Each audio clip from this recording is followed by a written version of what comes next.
Bonjour everyone and welcome back to Casser les Lignes, the French football podcast with the accent. I'm Jeremy Magan as usual and I'm your host for this podcast. We are looking at Matchday 35 today and a bit of a different format than what we've been doing in the past few weeks. We're going to do basically part one on the top of the table and part two on the bottom of the table. There is only 3 games left in Ligue 1 right now, and it's important to talk about what's to expect for those last 3 match day 35 was, as usual, full of action. I think the main result would be that win from Lyon at Marseille in the very last game of the weekend, 3-0. Pretty impressive win from Olympique Lyonnais, and of course it kind of puts back the race for Champions League on the cards with Marseille losing their comfortable cushion of 3 points there. We're going to start talking about this top 6, top 7, and the bottom 5, 6, and we'll look at the last 3 games in a minute. But first, as usual, we start with some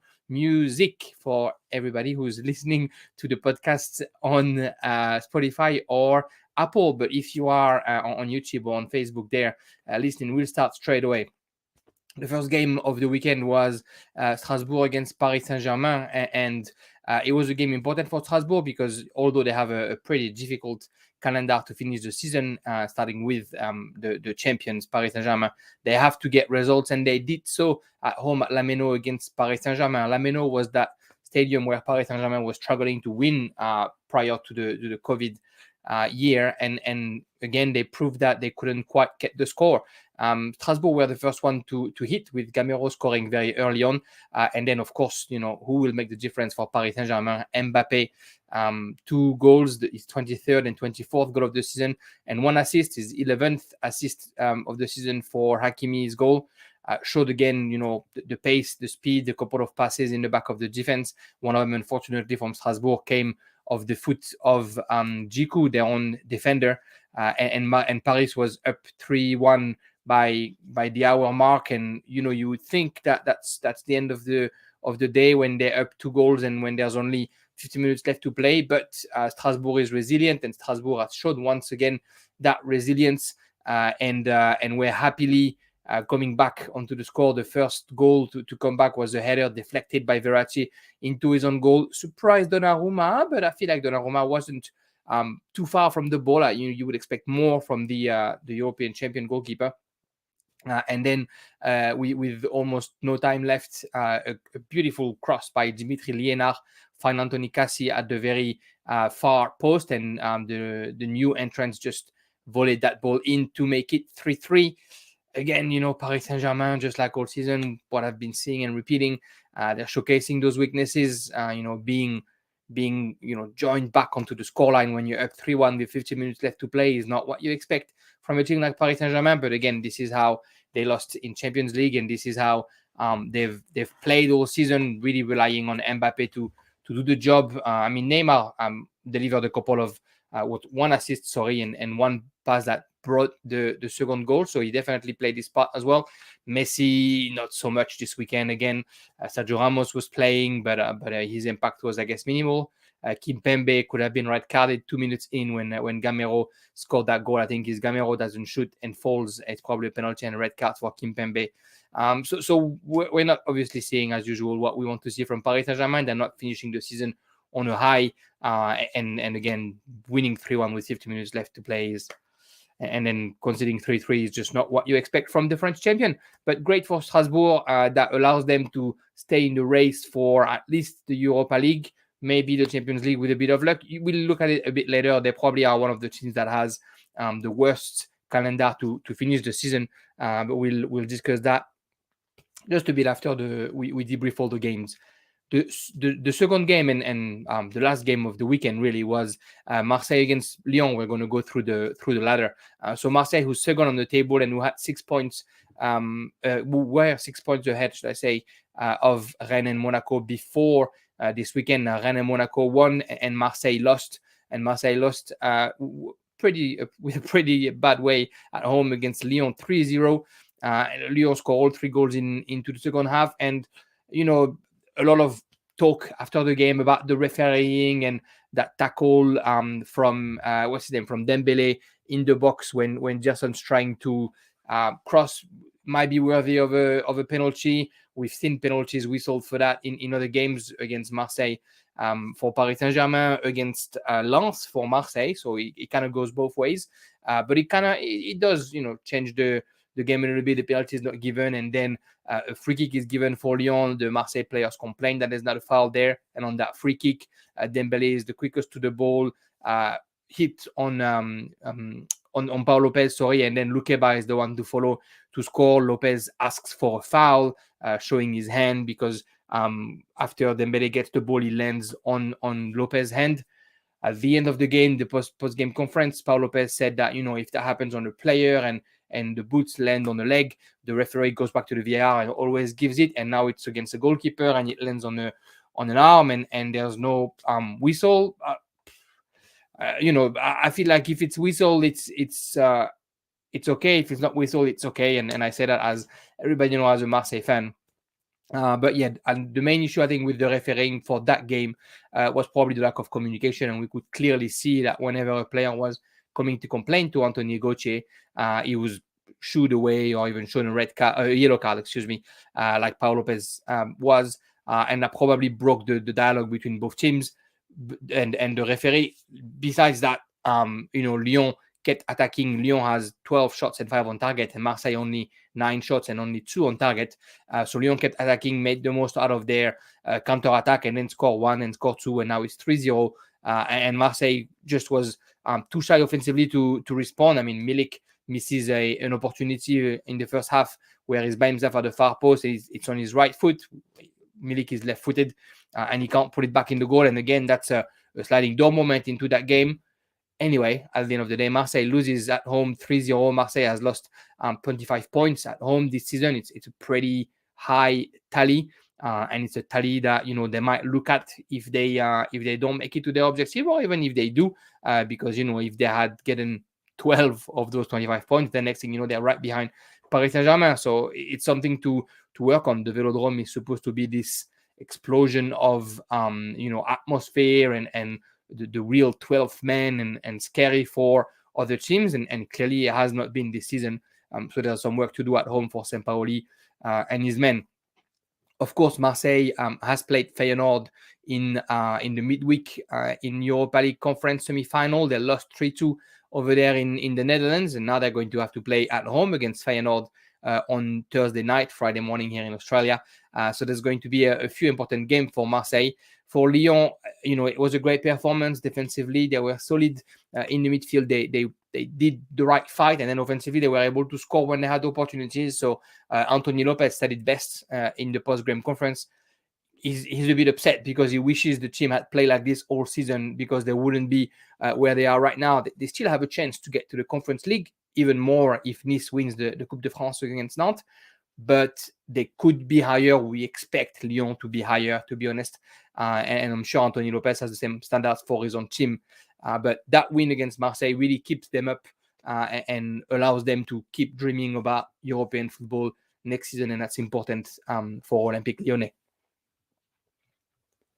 Rennes Saint-Etienne is the next game, and Les Rouges et Noirs able to get the win and to stay in touch with Marseille, only 3 points behind Marseille after that win 2-0 against Saint-Etienne. I mean, sometimes the stats kind of tell you what the game is, right? 73% possession for Rennes, 13 shots, only 3 on target, 8 shots, 3 on targets for Saint-Etienne.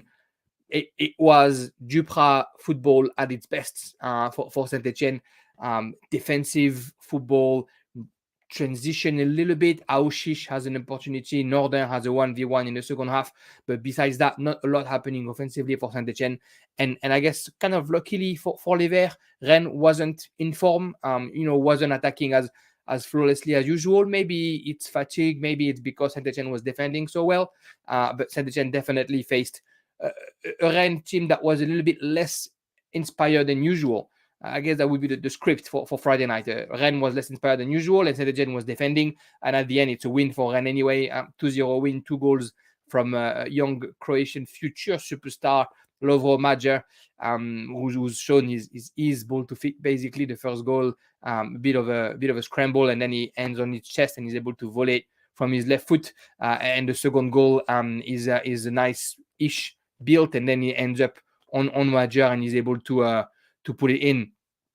It's the second also is the tackle from Mangala, who after a good pass, Mangala tried to tackle to put it away, and then Major is the one pushing it in.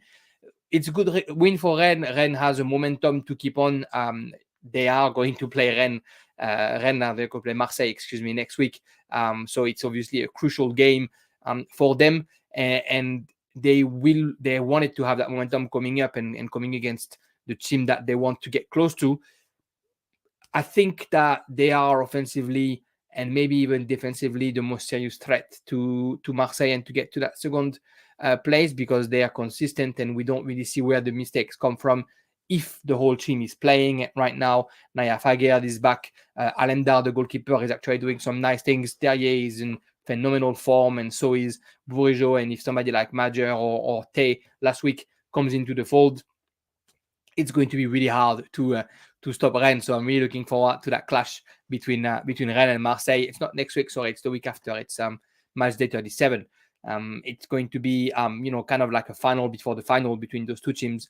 And I'm sure Genesio already has it marked in his calendar and wants his team to get the 3 points this weekend and then be ready for the clash against Olympique de Marseille.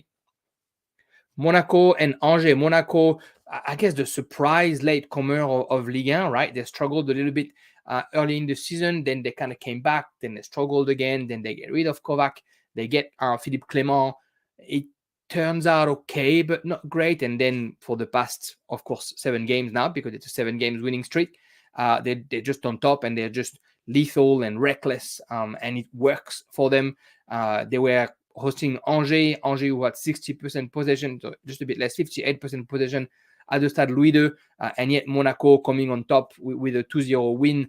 Monaco, who had 15 shots and 7 on targets, and Angers only 11 shots and 5 on targets. It shows you how dangerous Monaco can be. Even without the ball, they're happy to leave the ball to the other team. They're happy to play in counter-attack, in transition, and they are so dangerous. It was end-to-end stuff, that game, especially in the first half. I think Angers, tested happily Alexander Nubel, and Alexander Nubel, is finally showing why, since the beginning of his career, basically, he was heralded as the next Manuel Neuer. Early in the season, we were wondering where that comparison was coming from when we were seeing his performances with Monaco. But now at the end, now that I guess the whole team is working well as well, right? Now he's showing a bit more where that all come from, and a few more saves on his line, and some decisive clearances, and a good sense of the anticipation as well when he's facing strikers. He was able to stop everything coming from Angers, even a beautiful shoot from a distance from Fulgeni. And then Monaco finally were able to answer, and where got the first ball on, something, not a mistake, but almost a mistake from the Angers defense. Fofana was able to slalom between the defenders, and they need to be able to stop him. He was one middle of 4, and he was able to still get a shoot. And then, unfortunately for Angers, Mandrea, the goalkeeper, deflected the ball on his own defender, and the ball ended up in the back of the net. In the second half, Angers tried to come back and pushes, but the lightning quick counter-attack for Monaco is what makes the difference. At one point during that counter-attack, they're 5 against 1 close to the box. So it shows you the pace that the Monaco players are putting in this transition football. And then Voland found Beignet there, of course, for the pocket striker to happily put it past Mandrea. 2-0 for Monaco. Important results. They probably have the best calendar leading to the end of the league, and they are, of course, in the best form with 7 wins out of 7. We know that they are a team of end of season. They proved it last year, putting pressure on Lille and Paris Saint-Germain until the very end. Maybe it's their chance to go back to the 3rd position. It'd be a terrific comeback for them, and it'll be a great way for Philippe Clément to prepare next season. And I think no one really expected them to be there a couple of months ago, but they're there now, and we'll talk about the calendar a little bit later. But it's good to see the club of the Principality up where they belong with the top 3.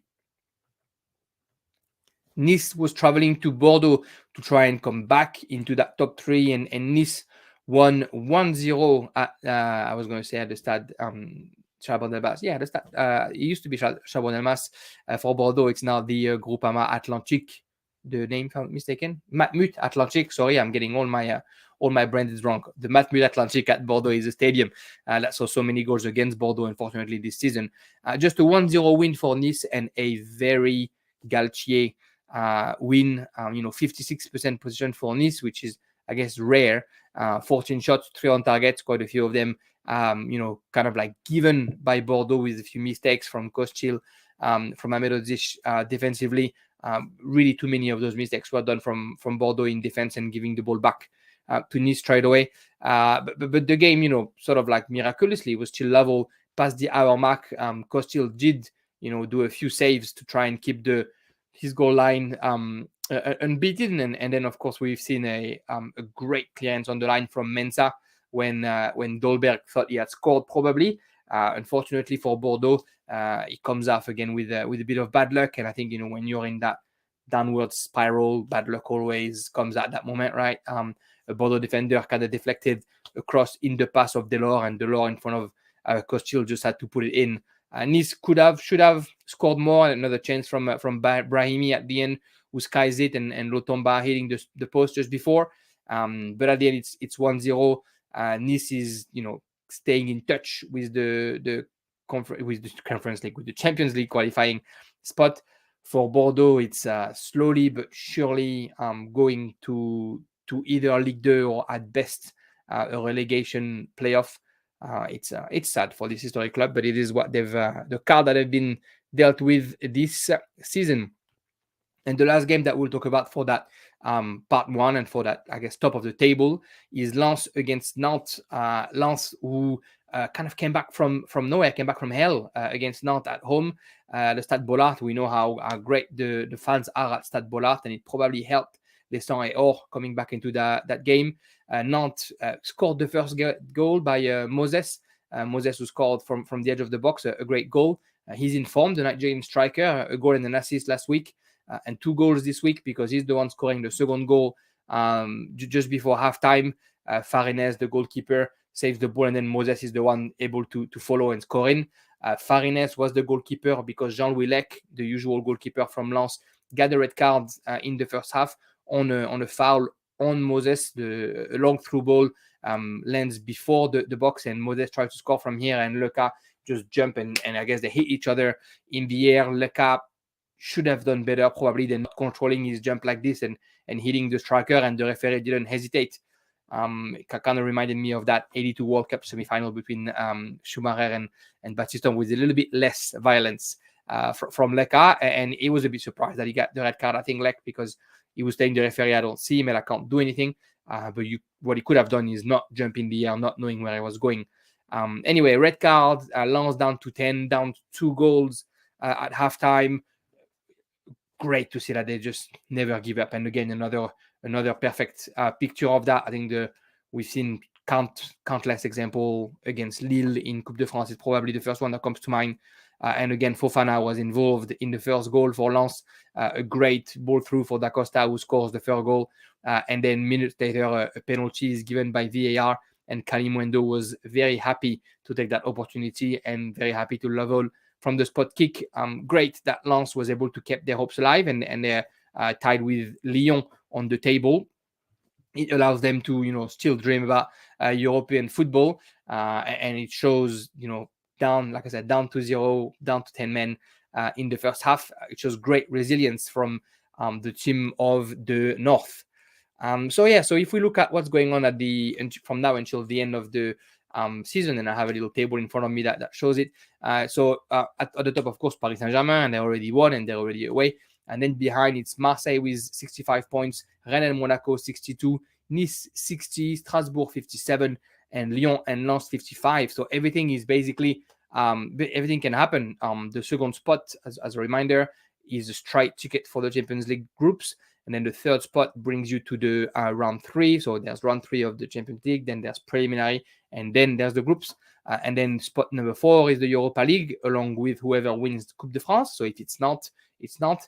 If it's Nice, that means that spot number 5 will be also Europa League. Most likely they're going to be over that. And then spot 6 would be then the Conference League spot, unless Nantes wins the Coupe de France, and then spot 5 remains the Conference League spot for the French table. And so, everybody is really trying to kind of like fight for those last spot. And if we look at the calendar, I'll try and say it as clearly as possible. Marseille in their last 3 games twice are away in Brittany. They're going to Lyon next week. Of course, they're playing Feyenoord midweek. Then they're going to Rennes the week after, and then they're hosting Strasbourg in the very last game. So definitely not an easy little schedule for Marseille against a team that's trying to fight to avoid relegation, against a team that is fighting against them for the second spot, and then against a team that dreams of Europe, Strasbourg, to finish. They got the luck of finishing at home. Only them and Lens are finishing at home. But it's not an easy calendar to finish the season for Marseille. Rennes are going to Nantes first, then they are hosting Marseille, and then they're going to Lille.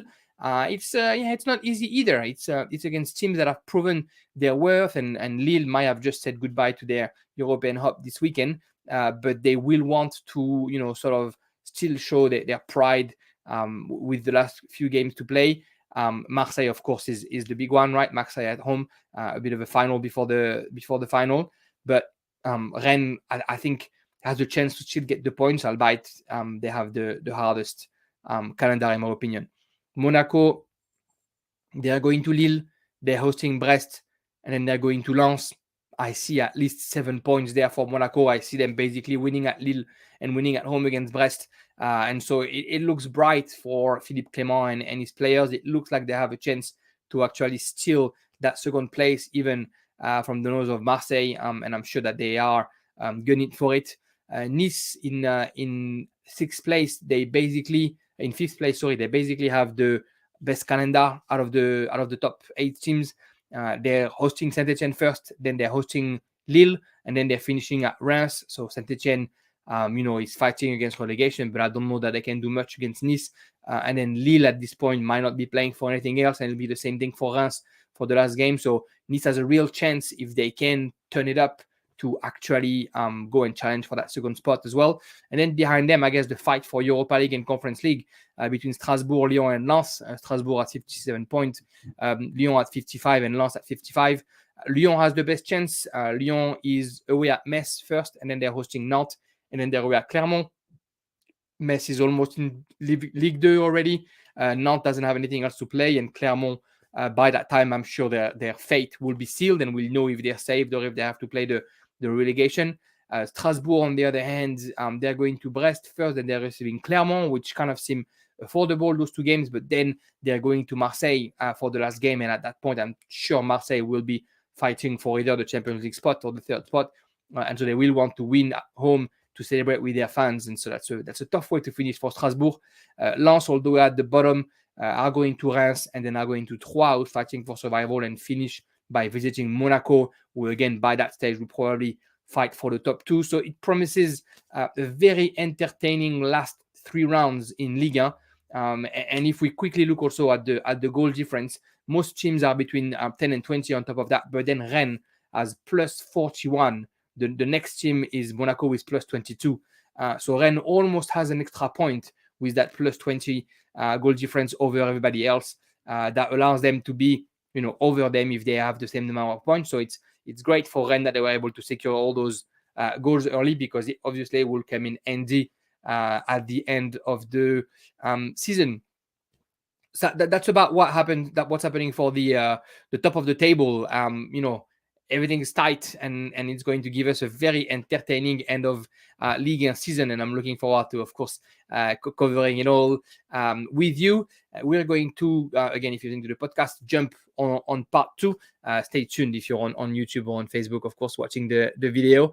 And part 2, we are looking at the bottom table teams, excuse me. We've already covered a couple, of course, Bordeaux, who couldn't win, and Saint-Etienne as well. And then we're going to cover the few other ones. So Troyes, definitely Troyes were the winners of this weekend. Troyes, who were thrown a lifeline by Lille and their sinking ship. It was a terrible match to watch for Lille. Troyes wins 3-0. Tardieu with 2 goals and Ugbo with 1. All 3 goals were penalty. which probably sort of had its importance in how the game went. Lille with 9 shots, only 1 on target and 62% possession, and Troyes with 9 shots and 5 on target. A lot of happened in that game. In the first half, there's that penalty that is, I think, justified, and then Tardieu scores it. And then in the second half, Lille basically shot themselves in the foot. Renato Sanchez lost his temper, lost his nerves, and was booked twice in 8 seconds, basically. There's a foul that is exaggerated by Julian Biancone, a foul from Burak Yilmaz on Biancone. I think Yilmaz touches it, but Biancone just rolls a little bit too much, and Renato Sanchez decides that it's not the way he wants things to happen. And so he complains to the referee, and the referee thinks that complaint is a bit too virulent, so he gives him a yellow card. And then you can see Renato Sanchez's gesture saying that it's not normal, and something like you should get glasses or you should get new eyes or whatever that gesture might have meant. And the referee seeing that gives him a second yellow, gives him the red card, and then Renato Sanchez is out. And that's terrible for Lille. He's their leader, technically. He's the player that can make the difference in the middle of the park, and losing him to bad temper is just it's appalling for him because he's a professional player and he shouldn't do that, and B, it's very problematic for Lille because we don't know if he's going to play again in the next 3 games, because it's dissent against the referee. If the referee decides to write a lot on his report, it could be dangerous. If the referee holds to just 2 yellow cards and 1 red card, he'll just miss the next game, but it's going to depend on what the referee's report going to be. A few minutes later, another penalty, and then a very clumsy tackle by Burak Yilmaz on Florian Tardieu, got him a straight red card. Maybe a bit harsh. The foot is high. It does touch Tardieu. I think it was more the intention, and the referee sees him running back, chasing back, and then tackling with his foot high, and so he gives him a red card straight away. After that, Yilmaz gets a bit in a bit of an argument with, I think it's fans and maybe the opposite bench and maybe the fourth referee as well.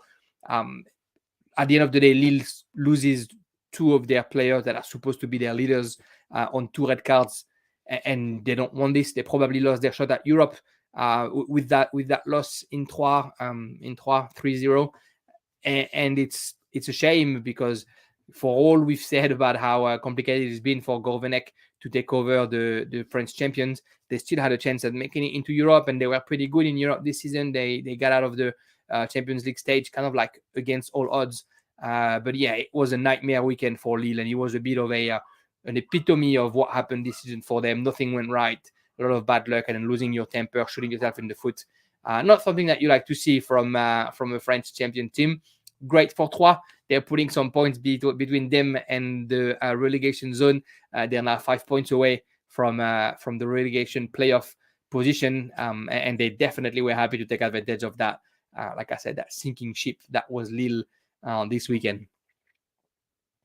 Another game that was quite interesting, Brest against Clermont, and a 2-0 win for the Pirates. The Pirates that won besides playing most of the game with only 10 men, 16 shots for Clermont, 7 on target. Marco Bizot was just in phenomenal form for Brest, and Joko was all right as well, the goalkeeper from Clermont, but just couldn't stop them all. Which Bizot did from left hand, right hand, his foot, diving saves, you name it. He did everything this weekend, the Dutch goalkeeper. Brest, unfortunately, so Del Castillo red carded after VAR, looked at his tackle, and his foot was definitely a little bit high on the leg. And then after that, like I said, it was the Bizot and Joko show, with Bizot able to get the main save. Unfortunately for Joko, a bit of bad luck. Mounier kicks a ball out of a corner kick, hits the crossbar, and then the closest to the ball is Brassier, so he can score. And then a couple of minutes later, Mounier's header kind of lands awkwardly between the legs of Ogier, the captain of Clermont, and Ogier kind of put it in his own goals. And that makes it 2-0. And then Clermont, although they try, can't come back. So they miss an opportunity, I feel, to again take a bit of a breath of fresh air, Clermont in Brest. We stay in Brittany for the next game. It was Lorient against Reims. Talk about missed opportunity. Lorient loses 2-1 at home against Reims. Lorient with 20 shots, 8 on target. Reims 2 shots, 2 on targets, 2 goals. Unfortunately for Matchday. Lorient really needed a win at home, and it started the worst way for them, unfortunately, when Touré was able to find Zenelli in front of goals, and Zenelli happily beat Drouer. Quite a beautiful selfless piece of play, actually, by El Bilal Touré.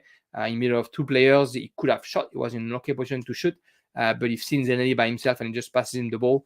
And then after that, I guess it was a bit of the Murphy show that was on. Of course, he scores this beautiful goal where he runs from the halfway line, kind of battles that between a couple of players, and he's able to dribble the Rajkovic, the goalkeeper, and scores it. And then a multitude of chances from Murphy, from Lorienté. Unfortunately, Rajkovic was in fine form in Lorient this weekend, preventing the Lorient strikers to score that second goal that they desperately needed. Reims weathered that storm, and then in transition, El Bilal Touré was found and was able to touch the ball before Uboulang could keep it, and gave his team the lead, and a lead that they would keep until the end of the game, despite yet another chance for Lorienté, and yet another nice little parry from Rajkovic. It's hard for Lorient. I think it's that one game where they deserve probably to win, and they don't win, and so they stay, under the threat of Saint-Etienne and potentially Bordeaux on the table. The last game that concerned the bottom of the table was basically the goodbye to Metz. I'm assuming Metz was traveling to Montpellier, and the game finished 2-2. Metz, who was winning 2-0 for the longest time, and then unfortunately couldn't hang on to that lead. And Montpellier was able to equalize using their experience, but also their youth with Wahi scoring. It's sad for Montpellier, because if they win for Metz, if they win that game, they are getting closer to Bordeaux, and there's a chance then to try and save yourself. But unfortunately, they don't, and now they really look like they're not going to be able to come back, basically, and to avoid a fate that seems certain, which is them playing in Ligue 2 next season. It's going to be some interesting historic club in Ligue 2 next season. Yeah, Montpellier, Metz now with 25 points, and in front of them it's Bordeaux 27, then Saint-Etienne 31, Clermont 33, Lorient 35, Angers 35, and Troyes 36, Lorient 34, Angers 35 and Troyes 36. If we look at that table at the bottom, Bordeaux seems at least destined to play the relegation playoff, if it's not just going straight to Ligue 2 with 27 points, 4 points away from Saint-Etienne, 6 points away from Clermont, and there's 3 games left. But if we look a little bit closer, and if we look at the calendar, things are actually more open than they seem, because all those teams on top of Bordeaux, to be honest, I don't know that they're taking a point or two in their last games, because the calendar is so complicated. I didn't want to put Troyes in there at first because they have 36 points, right? They're 5 points away from Saint-Etienne. But if you look at the games that they're playing, Troyes is going to Paris Saint-Germain next week. Very hard to get a point at the Parc des Princes, of course. Then they're hosting Lens. Lens was still playing at that time for a European spot. And then they're going to Lorient, who's fighting for their survival as well. So things could turn sour for Bruno Irles and his players. Then if we look at Angers, they're hosting Bordeaux, who it's basically Bordeaux's last chance. Angers, if they win against Angers, then they have a chance to save themselves. If not, they're in Ligue 2. And then they're going to Metz. Even if Metz is condemned by that time, it's their last game at home in Ligue 1. So they're definitely going to turn it up, I'm sure. And then to finish, they host Montpellier. And Montpellier is always a hard team to play against. Angers is probably the safest of all those teams, but it's not going to be easy. Then under Angers, it's Lorient with 34 points. Now it's time to get into the danger zone. Lorient is hosting Marseille, going to Bordeaux, and hosting Troyes. So 3 teams that want and need to win to be able to reach their objective. Marseille, of course, playing for the second spot, and then Bordeaux trying to fight for survival, and Troyes the same thing, trying to at that point probably seal their survival. So that's going to be an interesting game at the end for Lorient, and that's what I mean. I don't know that Lorient get even a point in those 3 games. Clermont are hosting Montpellier, and then they're playing top of the table teams. They're going to Strasbourg, and they're hosting Lyon. Again, 2 teams that will play for European spot at that time. So those first 4 teams in the bottom of the table that have 36, 35, 34, and 33 points, they all have a pretty complicated calendar, and it's going to be hard for them to maybe get points. And then under them, Saint-Etienne and Bordeaux just feel like they have their fate in their hands. Saint-Etienne is going to Nice. It might be a complicated game, no doubt. But then they're hosting Reims and they're going to Nantes, two teams that don't have anything to play at that time. And so Saint-Etienne could come up with the most intensity and could, bring the real will to win, because that's going to be the way for them to save themselves, right? And then for Bordeaux, of course, it's two finals against Angers in Angers, at home against Lorient. If they win those two clubs that are in the same part of them on the table, they have a chance to actually getting out of the relegation zone. And then their last game is in Brest away, which is again a game that they can win, because Brest at that time won't have anything to play, and Bordeaux should, I'm assuming, will want to save themselves and will want to stay in Ligue 1. So a very entertaining end of season, really. And that's why I wanted to make a bit of a part on the top and a part on the bottom, because those last three games of Ligue 1 are going to be a lot of fun to watch and a lot of fun to talk about, of course. If we look a little bit at the stats in Ligue 1, because a bit has happened this weekend. Kylian Mbappé, 23rd and 24th goal, in Ligue 1. He's at the top of the table. I don't know that anybody joins him. Behind him, it's Martin Terrier and Wissam Ben Yedder with 21 goals each. Dembele is showing a little bit himself with 17 goals under. And then in the assist ladder, Kylian Mbappé had this 15th assist this season. Mind-blowing stuff. 15 assists, 24 goals. A beautiful, potentially goodbye tour for Kylian Mbappé at Paris Saint-Germain. And behind the other assist leaders are Messi with 13 and Bourigeaud with 11. This week, of course, the second game against Feyenoord for Marseille. If you haven't listened to the podcast from last week, where I was with Johan of Kind Geloel Pod, we basically predicted what was going to happen, and we were right. We said that the first game in Feyenoord was going to be plenty of goals, and that's what happened. It was 3-2 for Feyenoord, of course, and we said that the second game in Marseille would be, again, plenty of goals, and there's no doubt that we're expecting it to happen. And Marseille to try and fight to get to that final.